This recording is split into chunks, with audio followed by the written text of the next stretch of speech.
Hey everybody, this is a real quick video. In case you have a TRIBIT StormBox Flow wireless Bluetooth speaker and you need to do a hard reset to the factory default settings on it.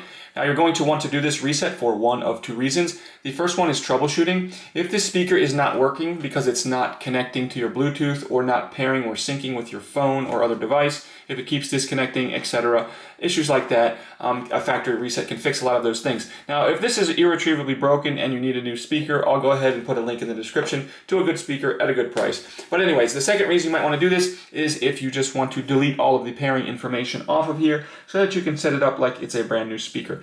This is real easy to do. All we need to do is come in and find the minus and the plus buttons, or the volume down, volume up buttons, whatever you want to call them, and you're just going to press and hold those two buttons simultaneously on the speaker for 5 seconds. So after you've held them for 5 seconds, you can go ahead and release it. The speaker will reset to its out-of-the-box factory default settings, and you can go ahead and set it up like you're just setting up a brand new speaker.